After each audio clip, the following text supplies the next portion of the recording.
एक समय की बात है, प्रिया नाम की एक दयालु बच्ची रहती थी। प्रिया अपने धर्म की एक समर्पित अनुयायी थी और प्रेम और भक्ति की दिव्य शक्ति में पूरी ईमानदारी से विश्वास करती थी। वो हर दिन प्रार्थना करती थी और प्राप्त आशीर्वाद के लिए हार्दिक कृतज्ञता व्यक्त करती थी। एक दिन प्रिया एक खूबसूरत घास के मैदान से गुजर रही थी कि अचानक से उसकी नजर घास पे पड़ी एक छोटे से सुनहरे फूल पर पड़ी। वो झुकी और ध्यान से उसे उठाया, उसकी नाजुक सुंदरता को निहारने लगी।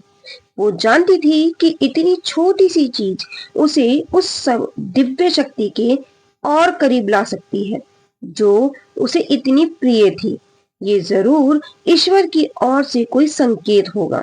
उसने फूल को अपनी हथेलियों में थामते हुए आश्चर्य से कहा, मैं इसे ईश्वर के प्रति अपनी भक्ति और प्रेम की याद के रूप में रखूंगी।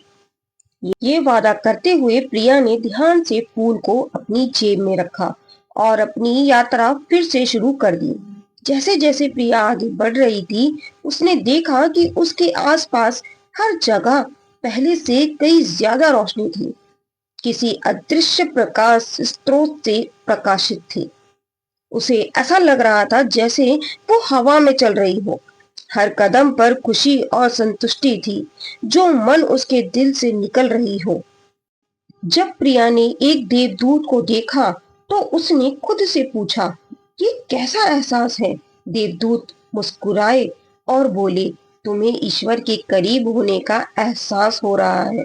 देवदूत ने समझाया कि भक्ति हमारे जीवन में और भी ज्यादा आनंद ला सकती है, यहाँ तक कि एक छोटे से सुनहरे फूल जैसी छोटी छोटी चीजों से भी। प्रिया ने देवदूत को इस अंतर्दृष्टि के लिए धन्यवाद दिया और आगे की सलाह मांगी कि ईश्वर की दिव्य शक्ति के और करीब कैसे आ सकती हूँ मैं।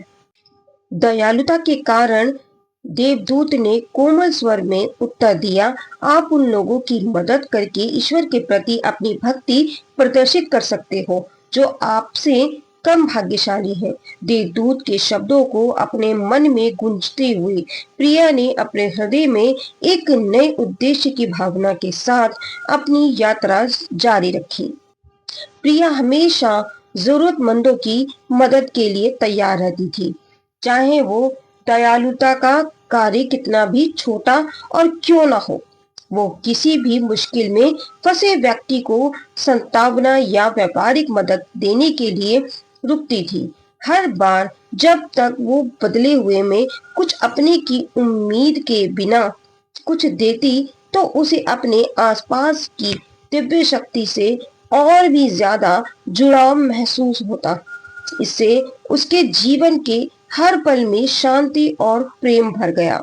जैसे जैसे समय बीतता गया, प्रिया के शहर में बुद्धिमान लोग आने लगे और इस बुद्धिमानी बच्ची ने सलाह लेने लगे, जिसने शुद्ध प्रेम और भक्ति के माध्यम से ईश्वर की दिव्य शक्ति के साथ इतनी निकटता प्राप्त कर ली थी। प्रिया की प्रेरक कहानियां जो जब हम एक दूसरे के प्रति दयालुता के साथ अपने दिलों को खोलते हैं तो क्या हासिल किया जा सकता है, उसके आसपास के सभी लोगों को प्रेरित करती थी। आखिरकार एक दिन बुजुर्ग एक व्यक्ति उनके सामने आया और बोला, प्रेम और भक्ति हमें स्वर्गीय पिता के और करीब ला सकती है, क्योंकि वो अपनी असीम कृपा से हम सबकी प्रतीक्षा में मौजूद रहते हैं। सभी के चेहरे पर संतुष्टि भरी मुस्कान थी, क्योंकि उन्होंने एहसास हुआ कि वो कितना सही था। प्रेम और भक्ति हमें ईश्वर के करीब ला सकती है। जब हम ईश्वर से प्रेम करते हैं और उसके प्रति भक्ति रखते हैं तो हम उसके करीब पहुंच सकते हैं। जितना अधिक हम ईश्वर को समझते और सराहते रहेंगे, उतना ही अधिक हम उससे जुड़ाव महसूस करते रहेंगे। हम अपना प्रेम और भक्ति कई तरीकों से प्रकट कर सकते हैं, जैसे प्रार्थना, ध्यान या अच्छे कर्म करना।